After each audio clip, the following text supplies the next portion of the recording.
दीस शुक्रार ऑक्टोबराची 26 तारीख 2025. पयलें वाचप सांव पावलान रोमाघरांक बरयल्ल्या पत्रांतलें वाचप. अध्याय 7 वोळ 18 ते 25 पर्यंत. भावा भयणीनो, जें कितें बरें तें म्हजे भितर म्हणजे म्हज्या रक्ता मांसाच्या सैमांत वस्ती करिना म्हूण हांव जाणा. कित्याक बरें करया म्हूण म्हजें तें अत्रेक आसल्यारी करची सकत म्हजे लागीं ना. म्हाका करूंक मन आसा तें बरें हांव करिना, बदलाक म्हाका करूंक नाका तें खोटें हांव करतां. देखून म्हाका करूंक खुशी ना तें हांव करतां जाल्यार हांव न्ही, बगार म्हजे थंय वस्ती करता तें पातक कसं करता. देखून हो एक नियम म्हजे थंय दिसून येता. हांवें बरें करूंक मन केल्या वेळारी वायटच म्हाका आपणाशी ओडटा. म्हज्या काळजाचे गुंडायेंत देवाच्या नियमशास्त्रा विशयांत हांव संतोसतां, पूण म्हजी विचारशक्ती पसंत करता त्या कायद्या विरोध झुजतलो आनी एक कायदो म्हज्या कुडी विश्वांनी वस्ती करता तें म्हाका दिसता. हो म्हज्या कुडी विश्वांनी वावरतल्या पातकासो म्हाका गुलाम करूंक सोदता. कसलो निर्भागी मनीस हांव. मरणाचे पदवेकाल आसलेले हे कुडींत हांव कोण म्हाका वाटायत. जेजू क्रिस्त आमच्या सोम्या देशी देव एकलो मात्र वाटावंक शकता. त्या देवाक जावं अर्गां. देखून म्हजी गत असली जाल्या म्हज्या गिन्यानान देवाच्या नियमशास्त्रा खाल हांव खाल जावंक चलतां, तरी म्हजे अस्कत सैंब पातकाच्या नियमांक गुलाम जावनूच आसा. देवाचें उतर हें देवाचें व्हड उपकार. कीर्तन 119 66 आनी 88 74 आनी 60 93 आनी 49. श्लोक. तुजी पदवी नियमां म्हाका शिकय सर्वेस्परा.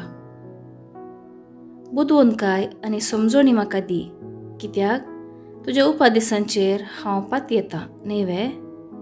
तूं खरोच बरो, तूं करताय तें सगळें बरें. तुजी विधी नियमां म्हाका शिकय. श्लोक. तुजी विधी नियमां म्हाका शिकय सर्वेस्परा. तुज्या साकराक बसयलाय त्या प्रमाणे तुजो मोग म्हाका बुजवण आनी धैर्य दिवं. तुजो मोग जर मेळात तर हांव वाचतलों, कित्याक तुज्या धर्मशास्त्रांत आसा म्हजो आनंद. श्लोक. तुजी विधी नियमां म्हाका शिकय सर्वेस्परा. तुज्यो आज्ञा हांव केदींच विसरचो ना, कित्याक तांचे वरवीं तूं म्हजो जीव सांबाळताय. हांव तुजोच, तर म्हाका वाटाय. तुजे उपदेश हांव पाळूंक सोदतां. श्लोक. तुजी विधी नियमां म्हाका शिकय सर्वेस्परा. उद्गार. आलेलुया आलेलुया.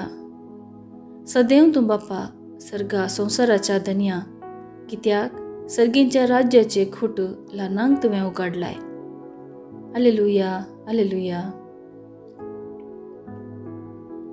शुभ वार्ता.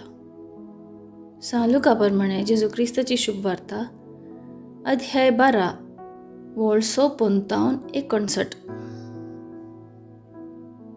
त्या लोकांच्या जम्या लागीं तो सांगा लागलो. अस्तमतेच्यान मोड उठलेलें पळयतना आज पावस येता म्हूण तुमी सांगतात आनी तशेंच जाता. दक्षिणेचें वारें वाळूंक लागलें म्हणटना आज कठीण धग आसतली म्हूण तुमी म्हणटात आनी तशेंच जाता. कपट्यानो, मळबाचे आनी धरणीचें लक्षण पारखूंक तुमी जाणात जाल्यार हो काळ पारखूंक तुमकां कळना कित्याक. न्यायनितीचें कितें तें तुमीच कित्याक चिंतून पळयनात. तूं आनी तुजो वादी अधिकाराशी वचूंक कोर्टीचे वाटेर आसतनाच ताचे लागीं राजी जावंक प्रयत्न कर. नांतर वादी तुका निती करता अधीन करीत आनी निती करत तुका आमिना अधीन करीत आनी आमीन तुका बंदेन घालीत. हांव तुका सांगतां, पयशांक पयसो फारीक करीसर थंयसो तूं भायर सरचो न्हय. देवाचें उतर हें वाखाणी तुका क्रिस्ता. नियाळ. आयचे सुवातेन जेजू आमच्या चलत्या जिवनांतले दृश्टांत दोळ्या मुखार हाड आमचे भोंवतणी घडचे हर एक घडीत दिसच्या बदलावणेचो उल्लेख कर देवातें आनी हेरांतें राजी जावंक बरो संबंद बांदून हाडूंक आपोवणें दिता. हे दिशेन 3 संगती आमी उगडास दवरूंक आसात. बरो संबंद बऱ्या उलोवण्याद्वारे, बऱ्या करण्याद्वारे आनी हेरां विशीं आसच्या बऱ्या चिंतपाद्वारे व्यक्त करियेत. आनी संवसारी व्यक्ती लागीं आमी दवरच्या बऱ्या संबंदा मार्फत आमच्या सर्गीच्या बापाक लागीं जाता. दुसऱ्यान राजी संधान संबंद मोडलेल्या 2 वा सडीत व्यक्ती सोबें जावंक जाय. ते दाळा नितीकर्त म्हणल्यार तिसऱ्या व्यक्तीची गरज पडना. तिसऱ्यान आमच्या दिसपडत्या जिणेन केवल मनशा लागीं राजी संधान केल्यार पावना, बागार देवा लागीं राजी संधानाची गरज आसा. देवा लागीं राजी संधान म्हणजे हर एका दिसा म्हजो आनी देवाचो संबंद घट करचो, केल्ल्या पातकाचें बगसाणें मागचें आनी आमचें जिवीत त्या देण्या दाताराक समर्पून दिवचें.